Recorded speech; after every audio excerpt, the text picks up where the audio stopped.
कर्माङ्गानि वाक् प्राणश्चक्षु श्रोत्रमथो बलमेन्द्रियाणि च सर्वाणि सर्वं ब्रह्मोपनिषदं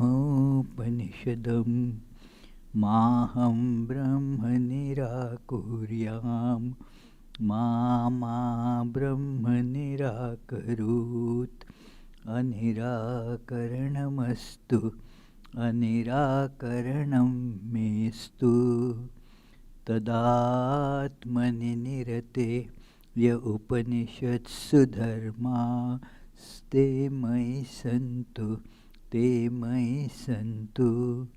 ॐ शान्ति शान्ति शान्तिः। Om. May all my limbs attain strength. May the body, the mind, all the sensory and motor organs and the life force become efficient and powerful. All is verily the one without second, ever blissful, ever perfect, existence itself, named Brahman. May I never deny Brahman. May the Brahman never reject me either. May all the virtues necessary to realize this truth of Brahman be ever with me. Om, peace, peace, peace.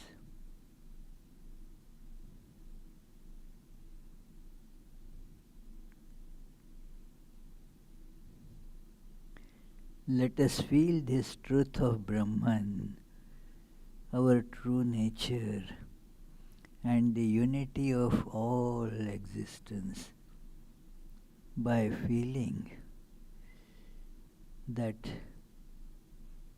I am like an ice cube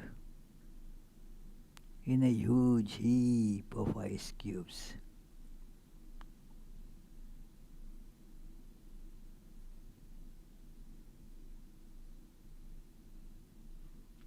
I think of my individuality. This is my shape, this is my size, this is my angularity, and this is all that I am. I am different from all other ice cubes. But in the warm temperature,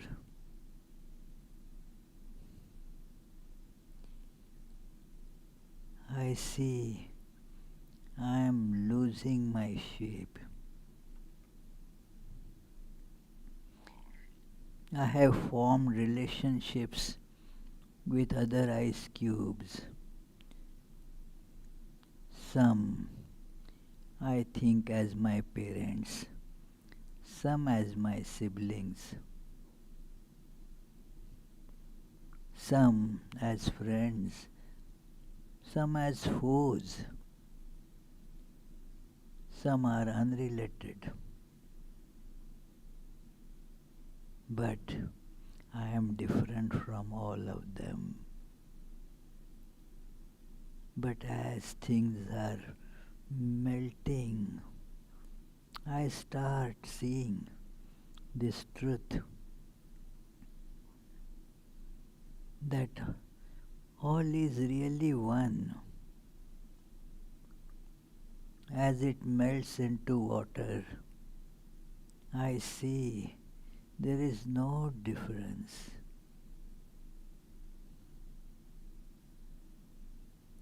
All my desires of acquisition are gone, for I am everything. There is nothing to gain, nothing to lose. Perfection abounds.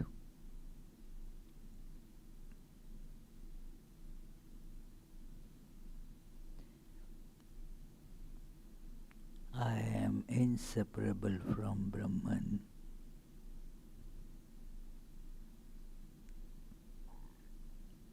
I am bliss itself. I am love itself, peace itself.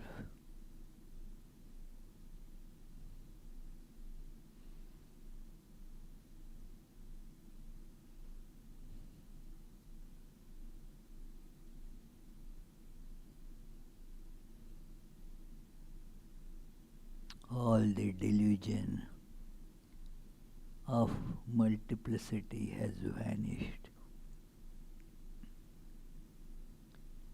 Om, peace, peace, peace.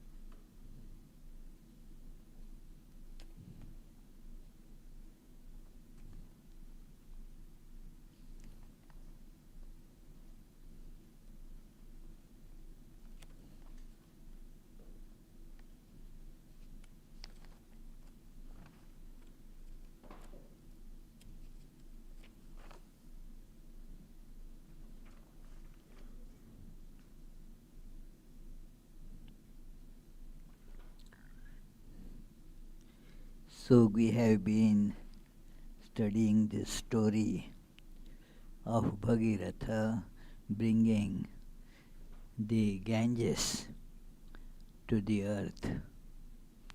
This story is very beautiful story and underscores the mythic background behind the tremendous unparalleled reverence people feel for Ganges. It is the desire of every Hindu that let me at least once in life get a dip in Ganges. Many go and stay near Ganges when they feel the time for death is approaching and spend the rest of life on the bank of Ganges, so that the touches of Ganges will wash all their sins and liberate. There are so many wonderful stories abound behind this great legend. The tremendous purifying power of Ganges and how it came to earth. It is in heaven. There is a symbology associated with that too, that in the heaven means it is unsullied there. It is not getting contaminated. It is with in the divine abode. So now from divine abode it comes down. So let us see today's aspect. We saw some of it in last class. Now we shall proceed further. But first the opening chants. जन्माद्यस्य यतोऽन्वयादितरतश्चार्थेष्वभिज्ञस्वराट् तेने ब्रह्महृदाय आदिकवये मुह्यन्ति यत्सूरयः तेजो वारिमृदां यथा विनिमयो यत्र त्रिसर्गो मृषा धाम्ना स्वेन सदा निरस्तकुहकं सत्यं परं धीमहि. that from whom creation, sustenance and dissolution of the universe take place, who is both the instrumental and material cause of it, who is omniscient, is the only one having self-mastery, being the one independent entity, who illumined the mind of Brahma with the Vedic revelation, whose wisdom is the wonder of even the greatest sages, in whom the world of the three gunas subsists, just as the combination of materials like fire, water and earth subsist in their causes without changing their elemental nature, whose consciousness, in whose consciousness there is nothing false. On that truth supreme we meditate. The truth supreme which pervades everything, that is the reality. And everything that we see around is superimposed on that one without second existence. It is therefore the efficient cause and material cause of the universe. It is to create for we human beings, somebody is the efficient cause, but there has to be a material out of which to create it. It doesn't get created out of nothing. The biblical stories and in Vedanta you see similar things, that no, the God doesn't require any material. God alone is sufficient. God is the material cause and God is also the efficient cause. So out of God this whole universe is born, just as they superimposed all the animals that you see in clouds. Children, they look at the cloud and in wonderment say, "Oh look, that is the elephant going in the sky. Oh, that elephant is changing into a bear now. Oh look, it changed into a horse." Now all this is what superimposed on the cloud, while cloud remaining the cloud. Cloud does not undergo any transformation to become elephant or bear or whatever, but bears on its body all these animals without any change. Those things are that you see, those creatures are not real. Cloud alone is real. So God is the only reality, only cause, material and efficient both. So on that is this world superimposed. And because this we superimposed entities, we don't see the divine background. We consider ourselves as a separate, real entity, our so-called individuality. And we try to hold on to this. I am such and such. I am not like this. No, I can do these things so well. Nobody can do like me. It is, or the opposite of it, that I can't do anything. I am a kind of fool. Everybody jeers at me, and I feel very depressed that I am nobody. It is so, but both these things are not seeing the truth. I am divine. That is the truth. That is what one must believe. One must accept. Each soul. That means I too, isn't it? Each soul is potentially divine. So each of us is actually divine potentially. Potentially in the sense that we don't see this truth. It is, but we don't see this. And therefore we are deprived of being God and suffer in spite of being the mine of bliss. We feel sad in spite of, being the storehouse of bliss ourselves.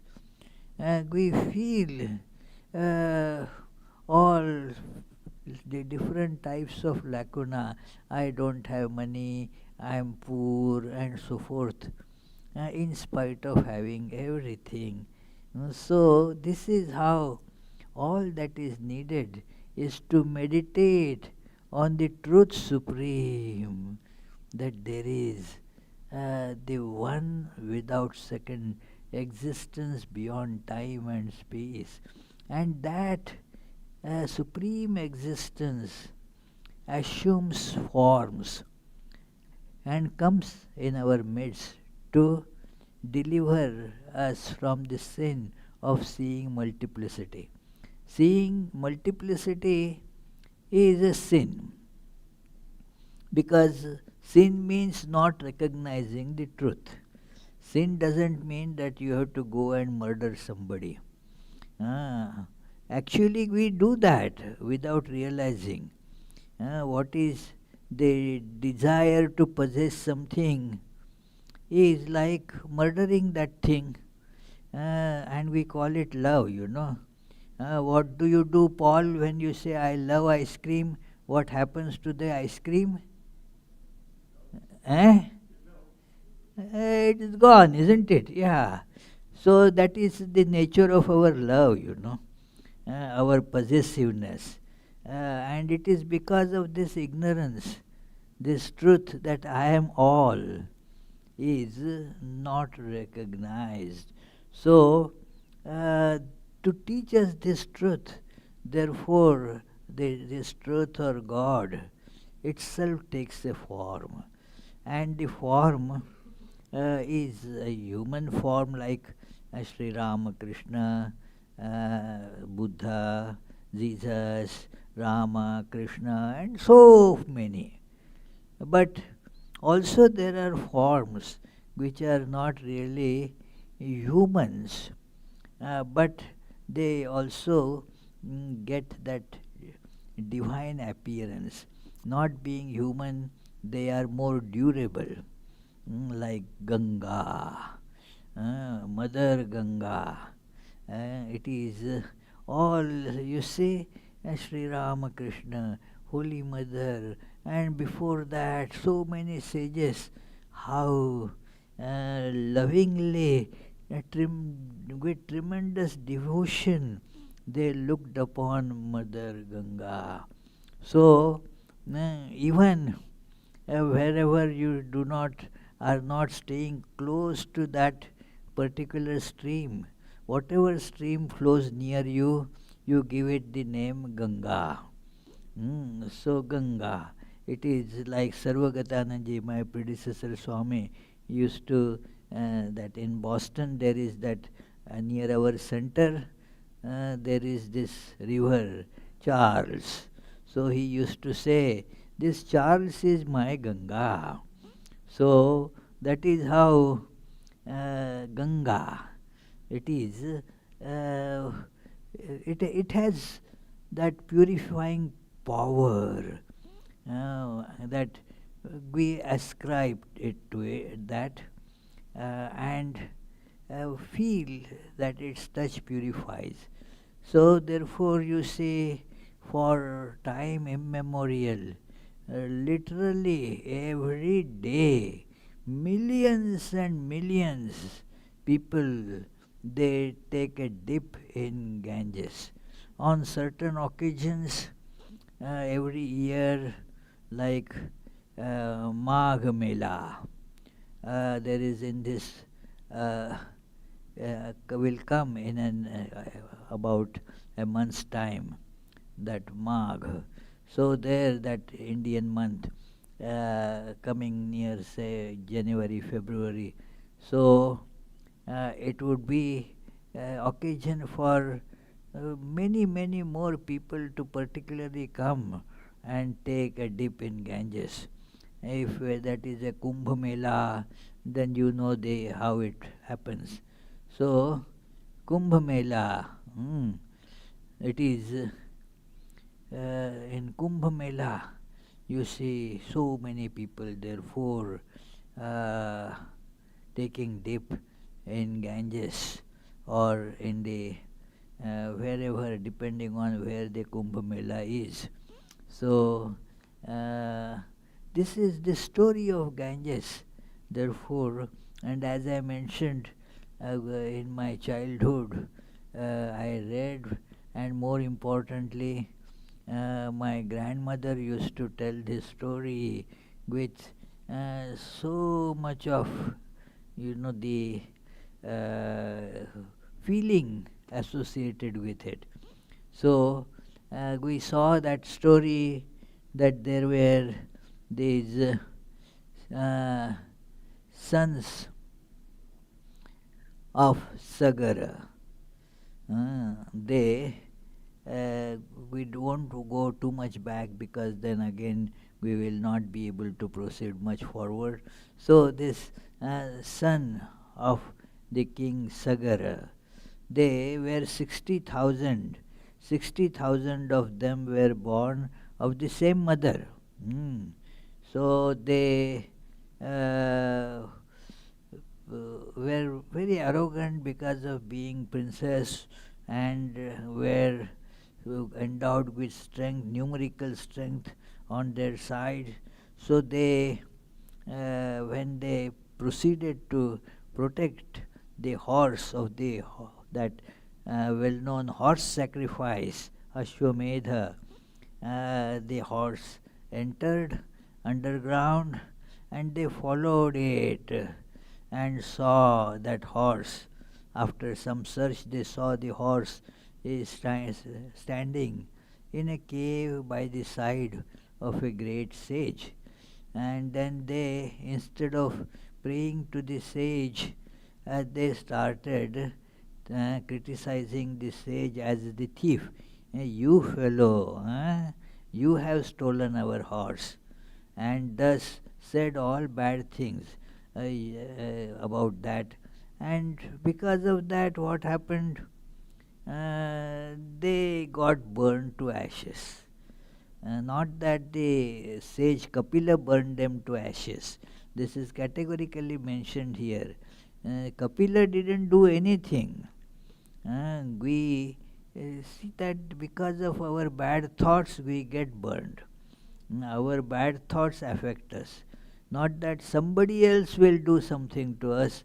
Our own sins they are enough to take it up. So therefore, Kapila didn't do anything. He remained in meditation, and here all these 60,000 sons of Kapila became ashes.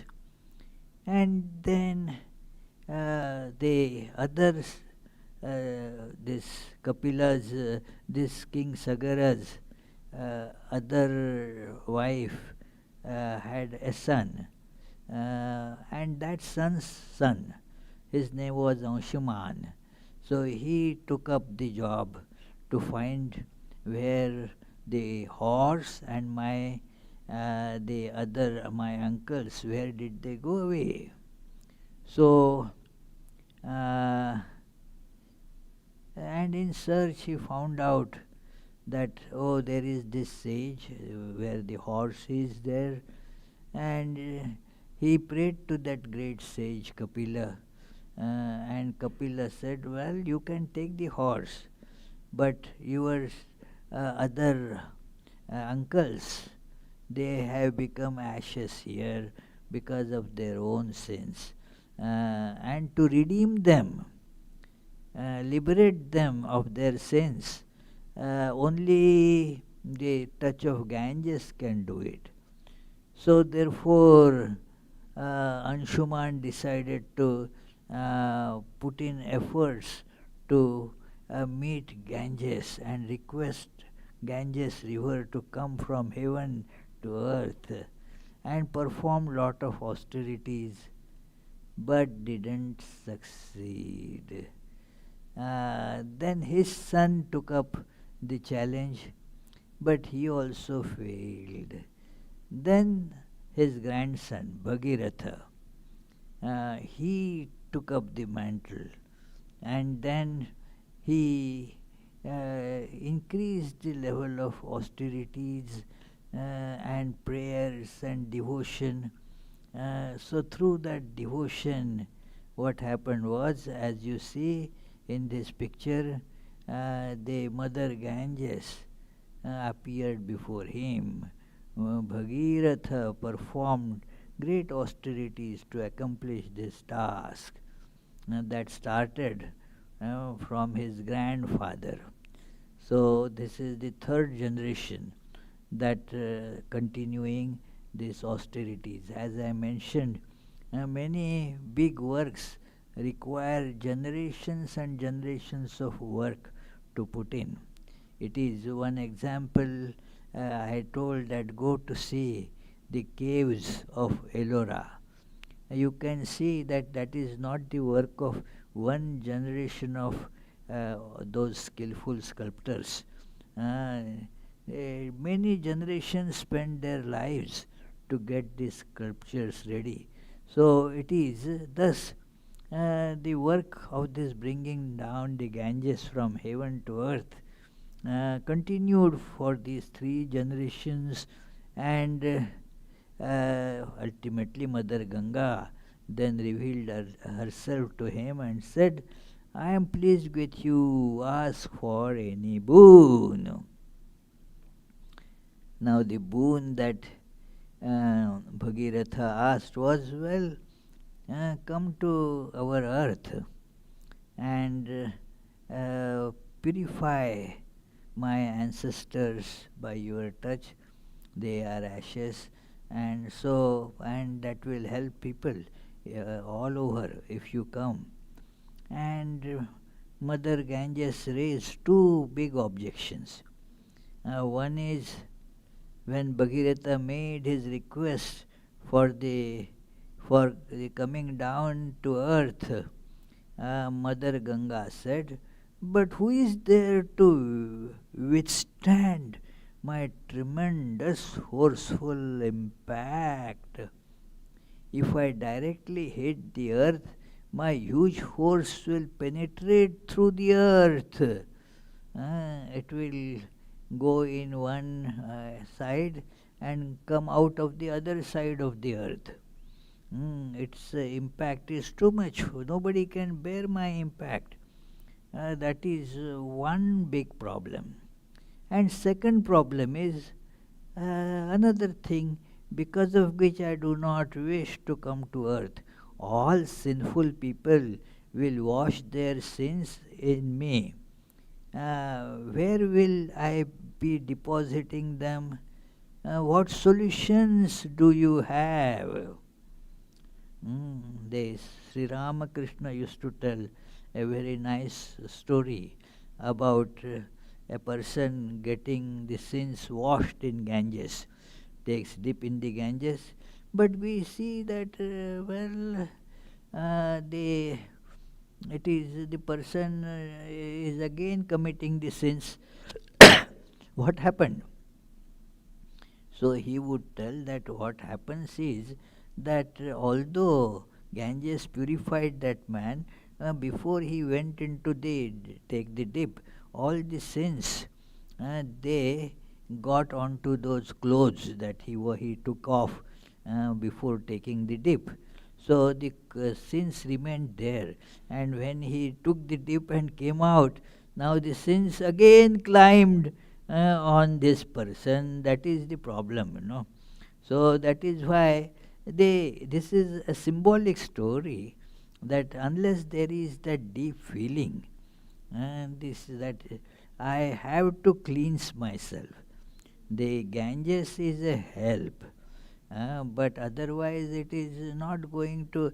If I am a hypocrite, then what will happen? It is I don't want to get freed from the sins. then even Ganges cannot really help me. If I want to hold on to my sins, what can be done? So it is thus there has to be that sincere desire to get purified. Then Ganges comes as a help, otherwise not. So this is how the Ganges said, what can I do? I don't want people to keep on dissolving their sins in me. What will I do with those? Where to keep those? So Bhagiratha has answer. So he first tackled the second problem, that Mother, the holy people of renunciation will come to you for pilgrimage, and their touch will purify you, because Hari, the God, the destroyer of all sins, is in their heart. Also, as the legend, Mother Ganges flows from the feet of Hari, feet of God. So now God is in the heart of these sages. It is the sages are therefore given lot of place of importance in the bhakti scriptures, that the company of the sages is very important to guide us. The grace of God is okay, but the God and the sages, they are inseparable. Narada says, Tasmin tajjane bheda bhavat, a very powerful aphorism, that there is no distinction between the God and those who have the realization of God. They become now the bearers of God in their awareness and their actions. So God is not different from them. So that is what therefore is to be sought, the company of holy people. Company of holy people is very efficacious, tremendously efficacious. So it is, he further continues, those 3-4 aphorisms that follow this are tremendously powerful and have lot of capability to guide us. So like one says that therefore what are these the means, that satsanga, holy company, that it is how it is amog, he says it is unfailing, it is durlabha, agamyah, amoghascha, that it is durlabh, it is not easy to get. We keep on looking, where can I find holy company? Because we keep on looking only outside, we don't get it. Holy company is everywhere, provided we open ourselves to that. Holy company is not just a company of a person as such.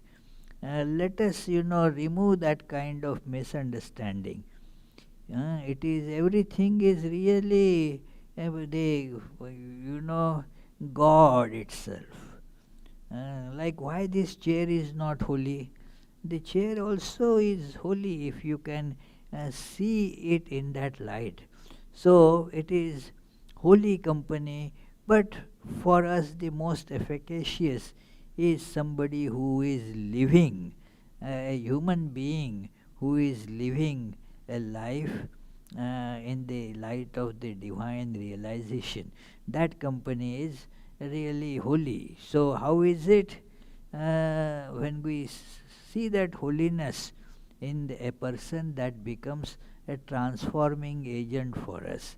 So, it is mahat sangastu durlabho. Such great company is difficult to get. Second thing is that it is agamya. You do not know the mechanism of its action, mechanism of how it really acts, how the transformation comes. You don't see any particular thing happening, but it affects. Like you do not see that the how if there is a magnet, it keeps on attracting the objects of iron towards it. It is, you do not see something happening, but it is strange that you see that thing coming there. Many stories of shipwrecks are there. That there is a ship was passing, a lot of this made of steel. So now, when the ship was passing near a mountain that had lot of this magnetic capability, and they went and crashed on that. So it is. So there is. How it happens, we do not know. How a life gets transformed, we do not know. That, but it does happen. The point is, it does happen. The mechanism of action is not known. Many medications. I was studying in a book of pharmacology to see which medicines. It was when I was working long back in mobile dispensary, and the funny thing that I observed that many medications, they gave the formula, the chemical compositions, process of manufacturing, the indications, contraindications, all that. And then the last part was mechanism of action. And in most common medicines that we use, it was written unknown, like Tylenol. Okay, I feel better, but how? What happens actually? The mechanism is unknown. So, this satsanga also mechanism is what, Mugdha? Unknown. Yeah. You do not know how it works in your life, but it works. And that is important after all. It works. So you get your life transformed. So this is, and that is the last word, amoghascha, never failing. Never failing. It will act. And the holy company is such a powerful thing. We see, I have seen so many thousands and thousands of transformations in the life of so many people. The direction somehow changes. The priorities become all different. And you do not see how it happens, but you see that it is the holy company that has effected it. The company, therefore, there is this famous dictum that a person is known from the company he or she keeps. Because one thing is that you choose the company according to your tendencies. But suppose you find the company with who has really something very attractive about it, attractive in the sense something that you really want, that like we all want happiness. And you see, like Sri Ramakrishna, what do you see? That Nityam Ananda Murti, always in bliss. There may be tremendous cancer pain, doesn't matter, the that doesn't touch his bliss at all.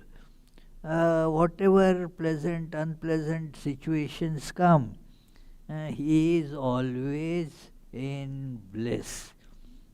So you see that this person, without any things that we crave for, thinking that they are going to make me happy, that, oh, I am not having any job, so it makes us miserable. But Sri Ramakrishna, whatever the situation is, always full of bliss.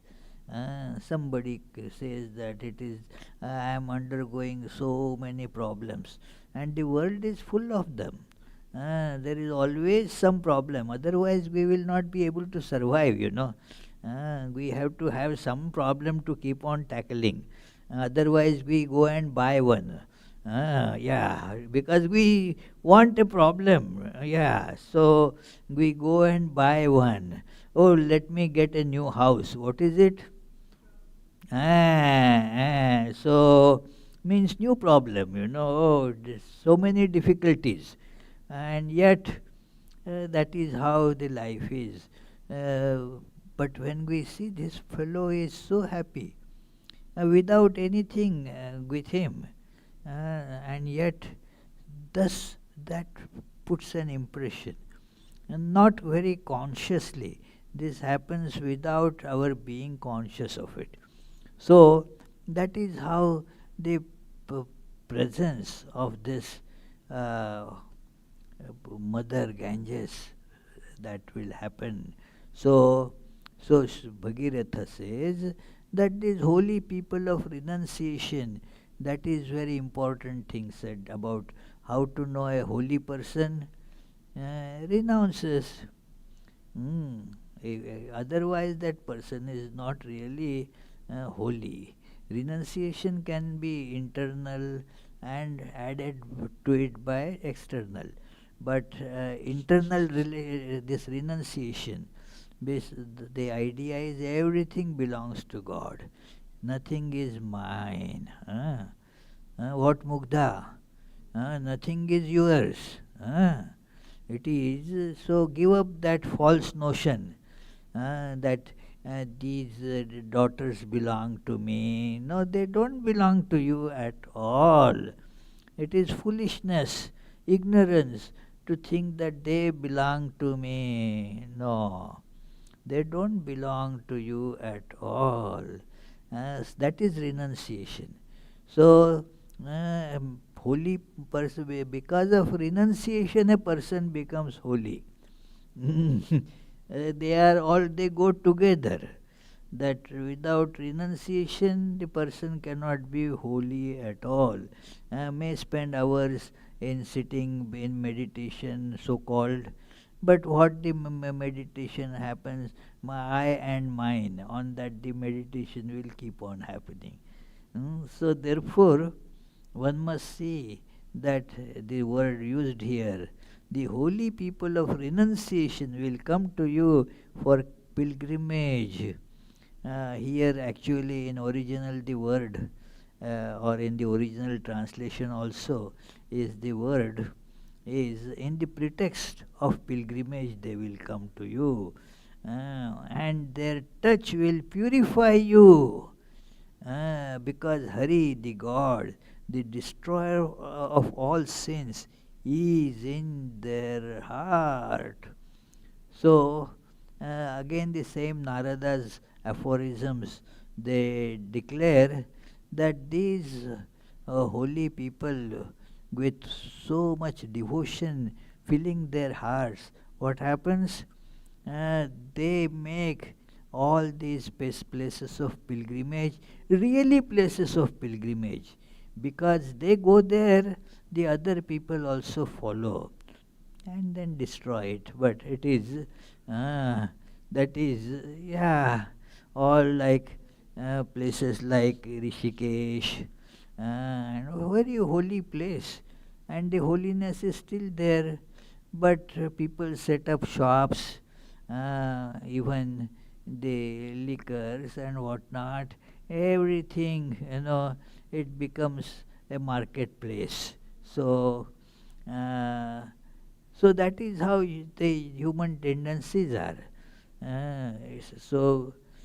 But that holiness, because the sages come there, and the sages make everything holy. So, and then about the second problem, uh, that it is the second thing was taken up first, and then now the first thing. And Rudra, the Atman of all, for whom the whole universe is like a little cloth piece, will bear your impact. And that is how uh, this Himalaya, the great mountain, is considered the veritable body of Lord Shiva.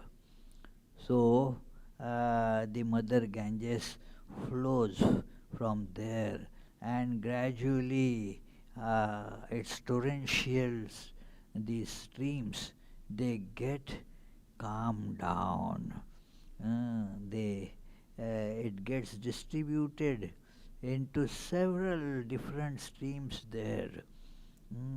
There are 5, 6 streams, Alakananda, and all different streams that Ganges, but many different streams come there. In that, names become different. So I don't remember all of them. Bhagirathi is the name for, yeah, because Bhagirath brought it, therefore Ganges got the name Bhagirathi. That is mentioned there.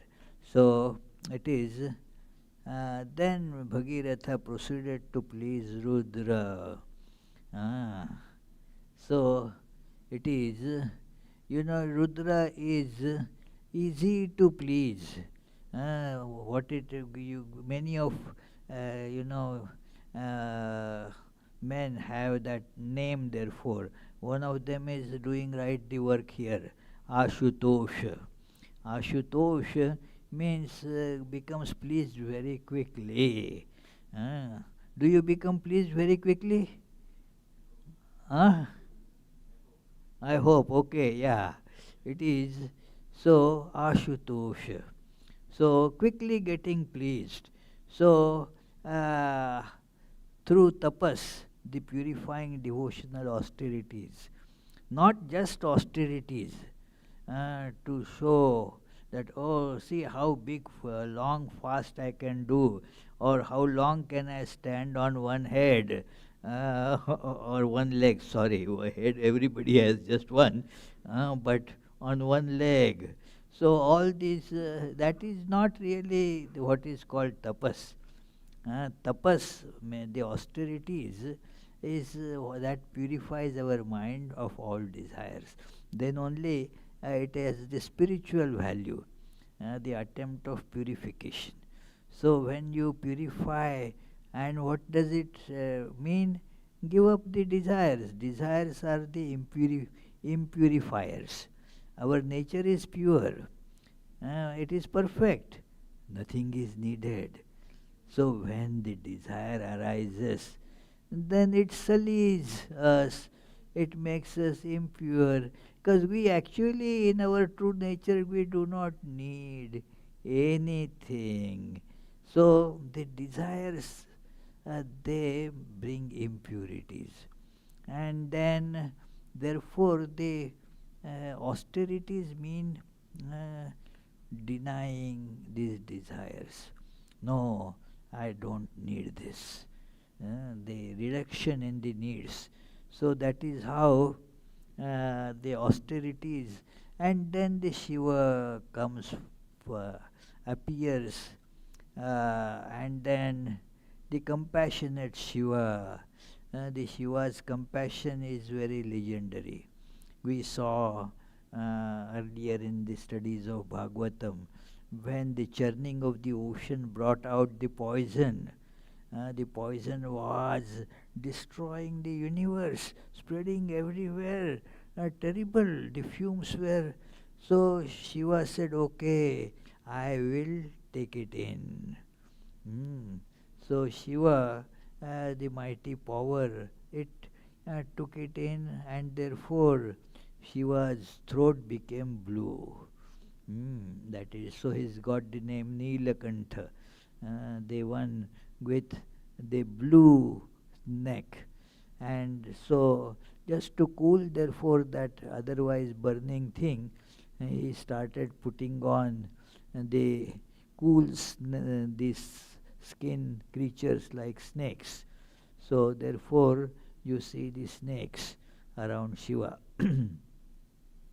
Then the compassionate Shiva agreed to bear the flow of Ganga in his locks. So, and thus the Ganga started flowing. It is Mother Ganga flowed from high mountains to plains, sanctifying everything, ushered in prosperity and spirituality. You can see that, that the whole that region, it's a very big region of the Indian peninsula where Ganga flows. And it makes the thing so, the whole land is made so fertile because of the special silt that Ganga brings. It gets deposited on the banks, and therefore you don't find a stone in many places there. Hardly it is on the banks of Ganges for hundreds of miles. You don't see a stone. All this fertile soil. So the crops they come, the prosperity increases. They travel these things through the Ganges. Uh, it was a very well-known route to travel. Now they have started to make it open again. But in the times of Sri Ramakrishna, people would travel by boat from this Kolkata all the way up to this Prayagraj, Varanasi and Prayagraj, and further up also. So that provided lot of trade. You will see why in history there is lot of accounts of why Ganges became so important, just for the purpose of trades. The ships could go through Ganges. That is why Britishers made that as an important port to take their things. Before Britishers, it was the other kings, Mughals. They therefore put their ports there. But yeah, so Mother Ganges played such a great role in ushering in prosperity, civilization, and see, not only the material civilization, it brought a lot of spiritual awakening. It is That is why for hundreds or thousands of generations of human beings there, Ganges has become a great purifying agent, an image of spirituality. So people go there, stay there. It is that as it comes to plains, that people they take dip there. Everywhere you will find this. Then Bhagirath guided Mother Ganga to the spot where the ashes of his sinful, it is not really his uncles, it is his great great grand uncles, So the holy touch of Ganga instantly liberated them from all these sins.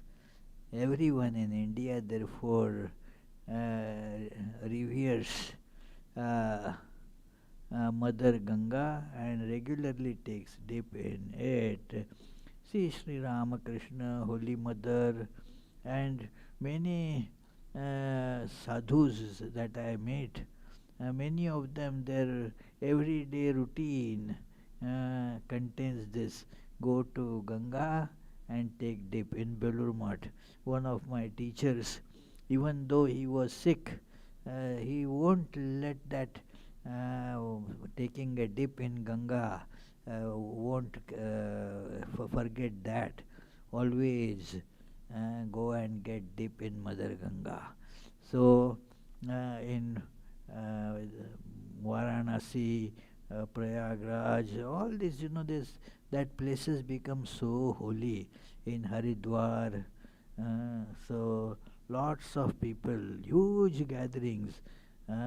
So this, because of all this happened, due to the tremendous dedicated unrelenting efforts of Bhagirath, Ganga got the name Bhagirathi. Bhagirathi. Bhagirathi सुखदायिनि मातः तव जल महिमा निगमे ख्यातः दूरी कुरु मम दुष्कृति भार. This is the stanza from Shankaracharya's great hymn on Mother Ganga. So this is the story. It is just that matters of belief, faith are in everything. That it is that, well, somebody say, why should we believe this? We don't know. How do you believe that that lady is your mother? You have no reason really. Somebody told you that this is your mother. Have you first got a DNA test, then thought that she is your mother? Nobody ever does that. It is, we instinctively believe that this is, so it is not a rational thing. So why we have to bring rationality only here? Let us be consistent. If we are rational in everything, then it makes sense. But selectively, okay, I will be only rational here. That smacks of, that ignorance and hypocrisy. So therefore, and it is, if you are rational, apply rationality in everything. Otherwise, only when it comes to religious things, where is the proof? As if you ask proof in everything. And nowhere. Life goes, just on faith. It is, but this is a tested thing, friends. This is a tested and certified things by millions and millions of people. And if you try and then could not verify it, you have some reason that, oh, I didn't find it. But when you see so many people for so many thousands of years have experienced this truth, how can you just deny on the basis of some flimsy rationality? No. So let us, here also for worship we use waters of Ganga. That we put a drop because here we don't get that much water. We bring from India some supply, and then every time for the worship we put some Ganges water before worship, using it for worship. So there is this great story. Then what happens? There is a commentary on this, but we will then some other, continuation of this lineage of Bhagirath. We will not go much into that, but we will go now to the story of Rama in our next class. So we shall conclude with this chant, and then after that, in case if you have questions, please feel free to ask. Nigamkalpatarurgalitam phalam Shukamukhasamritadrava sanyutam पिबत भागवतं रसमालयं मुहुरहो रसिका bhuvi bhavuka. O devotees, quaff to intoxication this nectar of the fruit of the tree of Vedas, flowing from the mouth of the great sage Shuka and mixed with the ambrosia from his words.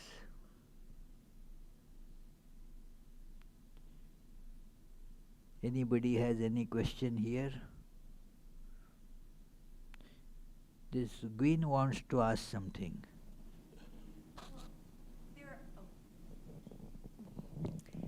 So the Ganges is one of 3 great rivers, isn't it? Isn't the Ganges one of 3 great rivers, and multiple great rivers that were part of the prosperity and the holiness? Yes. That out of these 3, one is not seen anymore. Yes. Ganga, Yamuna, Saraswati. Yeah, so Saraswati is now gone, as it were. So why the Ganges in particular? Why do we focus on that river when... One reason is the other river, Yamuna, it merged with Ganges. So there in Prayagraj, Yamuna merged with Ganges. And then the combined river is called Ganges. And that then flowed all the way to Bengal. So therefore, out of the 3, one is not seen at all, and the other merged into Ganges, and that is how, Before merging with Ganges, like in Vrindavan, the river Yamuna has great purifying power. It is because Krishna played on the banks of Yamuna. So that is so many stories of it. Those stories we will be studying next Kandha. When it will happen, we don't know. So that's the reason. Any other question? Any question upstairs? Yeah, not a question, just a comment. Ashok Chattopadhyay says, I am fortunate to grow by the river Ganges. My mother's name is also Ganga.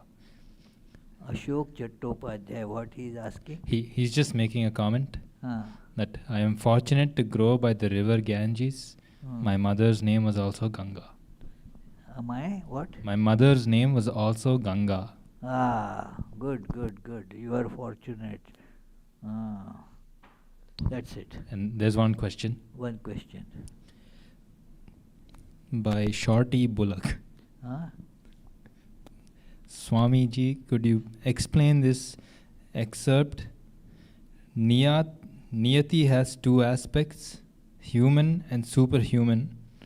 The former where self-effort bears fruit, and the latter where it does not. Well, yes, everything has this double aspect, human and superhuman, logical and beyond logic. Everything has these 2 aspects. So niyati means that which can be understood by just further deriving conclusions from what you see. The future cast is done like that. You see, there are ways of predicting future, horoscopes and all those things people use. So that is niyati. You don't know what is in the store in future. So that is the aspect that is understandable, and there is that aspect which is ununderstandable because the thing really changes. So the word destiny has not much meaning. In truth, the word destiny, it doesn't have any meaning because we are divine. there is no change in our true nature. So that is the supreme aspect of it. Yeah. So let us conclude with the closing bhajan.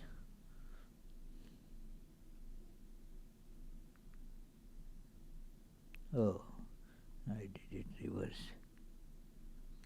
Mukund Madhav Govind बोल, केशव माधव हरि हरि बोल. मुकुंद माधव गोविंद बोल, केशव माधव हरि हरि बोल.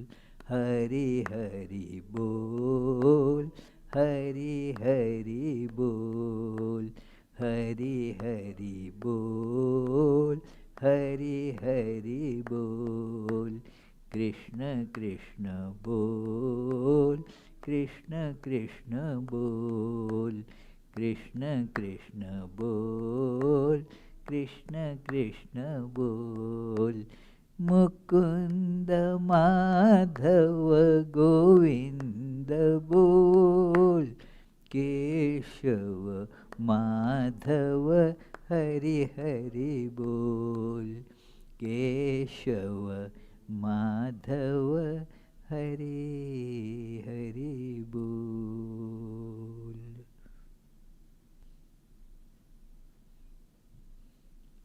As you know, we are going to celebrate Holy Mother's birthday on Sunday, day after tomorrow. It's a whole day program from 11 a.m. to 7 p.m. You are all welcome to attend every aspect of it, or whatever part you can. You are welcome to attend that. Thank you.